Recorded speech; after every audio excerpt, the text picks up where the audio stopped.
Hi Donovan, let me start off by saying I encountered something very terrifying when I was on patrol this past April in Texas.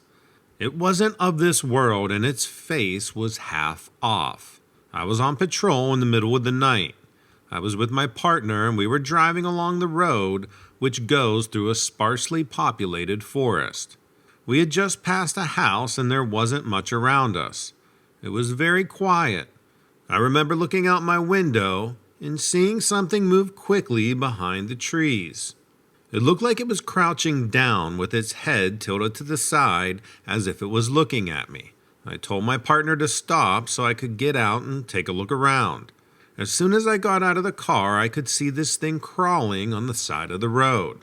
When I shined my flashlight on it, it was in the shape of a human, but it was hairless and white as a ghost with these large black eyes. Its face was missing on one side like it had been rotted off or it was damaged in some type of accident. It wasn't human because it was much taller and thinner than any human. Its arms were disproportionately long for its body. It was making this low growling and hissing noise as it was crawling on the side of the road. Now, I've seen a lot of things as an officer, but I tell you, this was truly terrifying. It was so terrifying that I dropped my flashlight and ran back to the car. My partner looked at me like I was crazy, but he didn't see what I saw. He asked me what happened, and I told him that there was something crawling on the side of the road. He got out of the car and he shined his flashlight on it. When he did, this thing stood up, its head tilted back as if it were looking at us. It had these large black eyes with no eyelids or eyebrows, just two black holes in its face. It made this loud hissing noise again and then started walking towards us like a zombie would in a horror movie. My partner quickly turned back to the car and we drove off as fast as we could. He barely got in the door as he was taking off. I know the dash cam and body cams got this thing on tape. When we got back to the station, we reviewed the footage, and it got all fuzzy when we encountered this thing, like the tracking is messed up on an old VCR tape. I don't know what this thing was. Maybe one of your listeners has experienced something like this in the past. This happened just west of San Antonio. I worked as a police officer in a small town in rural Nebraska. Back in the 90s, I was patrolling through town in the winter. We had several abandoned houses in town, but one seemed to have the attraction of copper thieves, so we were told to keep an eye on it. I drove by it around 7 p.m. Since it sat on a corner lot, I had a clear view of all four sides of the house. As I drove around the corner, nothing looked out of the ordinary. About 2 hours later, I drive by again and the back door is wide open. I know that the back door was not open when I drove by earlier. Looking at the snow on the ground around the house, there were no footprints. So I think, what the hell? I call dispatch and tell them I'm investigating an open door at the address and ask for a county sheriff to start my way. I walk to the open door, pull out my flashlight, and shine it inside. The house has obviously been gutted for the most part. The plaster walls have been torn down. Debris piles everywhere.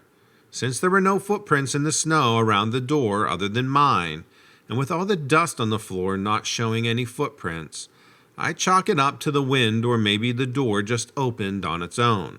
I was about to secure the door when I heard this loud thump coming from upstairs and what sounded like kids laughing. So I enter the house and I yell out, "Police department, come downstairs." I hear more of those sounds of kids playing. I tell dispatch that it sounds like there are kids in the house and start making my way through the kitchen into the living room where the stairs are. All the while cautiously checking the main floor. 2 more times I hear something upstairs.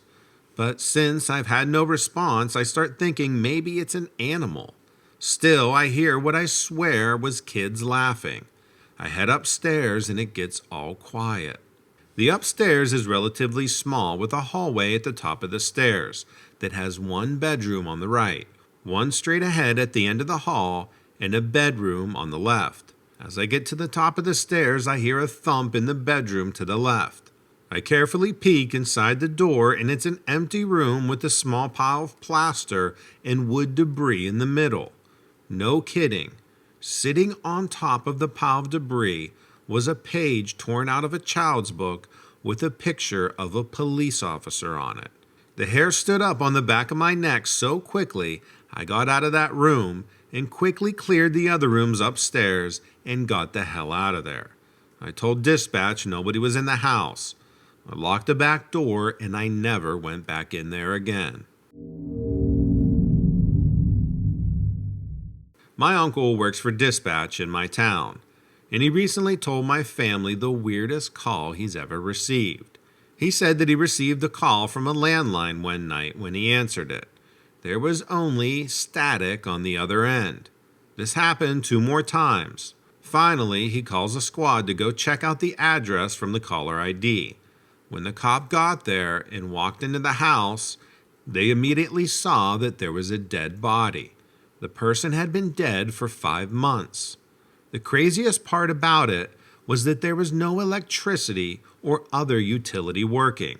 So there is no way they should have been able to get those calls into dispatch. But if they hadn't, who knows how long that body would have stayed there. I was doing security work for a hospital with the ER, ICU, and surgical, the whole works. And I got called to several paranormal calls. Most were psych cases or paranoid people that heard a strange noise.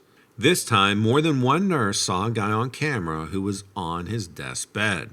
A guy who kept saying earlier that day, "I will not die in a hospital." He literally pushes his curtain aside and walks out of his room towards the elevator. A code was called and everybody immediately posted at their designated locations. Within seconds, there were people watching the elevators and the stairs, and security started combing the area and investigating. As I reached the ICU floor, I spoke with the lead nurse, and she told me that several of the nurses saw him leave. At that moment, monitors started going off. The guy never left. The guy went code blue and died right then. There were 3 witnesses on the report that say he got up and left, and were serious enough to call a code which could cost them their jobs if they were wrong. The bosses wouldn't let us watch the video, but the looks on their faces said it all. The bosses said that the nurses did the right thing, and some things just can't be explained. The portion of the video I was allowed to see showed that nobody had left via an elevator or stairs. My uncle was the sheriff of a small town in New Mexico. He was the most hardcore person in our family, super straight-laced, and wasn't at all a joker in any way. When he told this story, which was backed up by my aunt, we believed it without question. There was this local reporter named Bob D. He would always show up at any major police activity from a police scanner, anything worth reporting in the local paper. Everybody on the force knew Bob. He was around at least once or twice a week at various police activities. Bob was a bit of a joker himself. He would mess with people by flicking them behind the ears. People would react to the flicks thinking that it was a bug, only to turn around to see it was Bob jerking around. Everybody liked Bob, though. Unfortunately, Bob had stage 4 lung cancer and died pretty suddenly. His wife buried him against his wishes. He wanted to be cremated. For the next couple of weeks after his funeral, people kept talking about seeing Bob at a car wreck, fires, and all the same stuff that he used to report on. There were 20 or 30 reports like this from civilians and members of the force alike. My uncle didn't buy it, though, until the night he and my aunt showed up at our house, gun drawn, pale as paper. We asked him what happened, and he had to sit down and take his breath, compose himself, and start to outline what had happened. This is a guy who I had never seen get rattled by anything. He said my aunt and him were sitting on the couch in their house watching TV. My uncle kept scratching his ear over and over. Finally, my aunt asked him what was the problem, and he turned around just in time to see their bedroom door open. Bob D was standing in the doorway clear as day. My uncle jumped up, cussed or something, and got my aunt's attention, who turned to see him there too. As soon as they both made eye contact with him, Bob just smiled, turned, and walked across the living room and out their front door. He closed the door behind himself and was gone. My uncle got control of himself and ran outside, gun drawn, looking for Bob, but he was gone. At that point, they just ran over to our place. We went over there, but we didn't see anything, and my aunt and uncle stayed at our place for the rest of the night. The next day, all the guys on the force were giving my uncle lots of "we told you so." People around town said that they saw Bob show up at police scenes for at least another 2 to 3 months. My dad even saw him in our dark room in our basement with a friend. He was flicking their ears in the dark. 3 months after he was gone, people continued to see him and kept saying he was looking worse and worse. My uncle saw him 2 more times, each time confirming he was looking more and more worn out. My dad had concluded that he was decomposing and his ghost was reflecting that process. Every time my ear itches, I get goosebumps now. Police officer here. One evening about 8 years ago, it was pouring outside and we got a call from an elderly woman. She called in and she said that she was hearing footsteps inside of her house. She thought there was a ghost inside because she regularly heard the sound of someone walking upstairs, but she lived alone. We went to check it out and to make sure everything was okay. She stayed on the line with the 911 operator because she was frightened. About 3 minutes after she initially called in, she said that there was actually a man standing outside in her backyard staring at her through her sliding glass door. Petrified, the woman froze in that spot and continued to stare directly at the man. For the next minute or two, she said he was just standing there as still as could be, staring at her. Eventually, the man slunk off out of sight. When we arrived about 12 minutes after the call first came in, we went to the front door.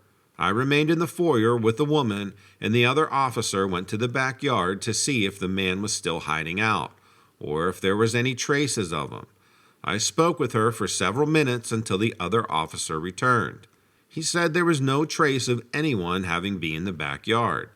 We set off to do a quick sweep before we left the house to make sure the house is all clear. In her living room, the room that has the sliding glass door, we discovered a trail of mud and footprints inside the house. I asked the woman if she had been outside at all that day, or if anyone had been over to visit. She said no, that she lived alone, and that no one came by to visit. The woman was probably around 85, and she had pretty poor eyesight and was hard of hearing. The woman obviously had seen the man's reflection and mistakenly thought he was in front of her on the other side of the glass door in her backyard. But in reality, he had been standing only a few feet behind her in the same room while she had been talking to 911. Nothing was stolen, broken, or out of place, so we don't know what his intentions were. Who knows what would have happened had she not stayed on the line with the operator. I'm a security patrol officer in Scottsdale, Arizona. I typically work the 11 p.m. to 7 a.m. shift. I have the largest security beat in the Scottsdale desert, and part of my job is to respond to alarm calls in these isolated mansions throughout Scottsdale, Cave Creek, and Carefree. One night, I got an alarm call at a small airport where the rich play with their airplanes. Sky Ranch Airport, to be exact. Part of the airport are residential homes with built-in hangars, and that's where the alarm was tripped at 2:30 a.m. On arrival, I went through the normal alarm process. Called dispatch to make a call to the homeowners, which is vacant, so no one should be there. After the call is made, I knock on the front door very aggressively just to make sure if someone is home, they'll hear me before I make an entry. I've walked in on homeowners before at a different house. Anyway, as I walked towards the front door, I heard a little shuffling noise behind the door, very faint but loud enough to be noticed. That being the case, I rang the doorbell and knocked on the door longer than usual, and nothing. So I then began the perimeter check, and I found that the backsliding door handle was broken, but there was a little note on the inside that read, "Handle is broken, Realtor." The realtor placed a metal rod down to keep the sliding glass door from opening. I finished the perimeter check, called dispatch to let them know I was going to make an entry. The house was beautiful and everything was fine. So I wrote on my entry slip and was resetting the alarm, but a fault showed on the display that read Zone 35 backroom door. At that very moment, my supervisor called me via radio and asked if I knew anything about the house I was in. What he told me more than anything just annoyed me. He said back in 2008, the previous homeowner committed suicide by the front door with a shotgun when the economy crashed, and left behind a wife and 3 kids. I knew he was trying to scare me, so I brushed it off and resumed my business. I walked to the backsliding door, and lo and behold, the metal rod was removed, and the sliding glass door was open about 4 inches. That alone was creepy. The house has motion sensors, including sensors on the door itself, and none of them were showing up as faulted. I put the rod back into its original place and armed the system.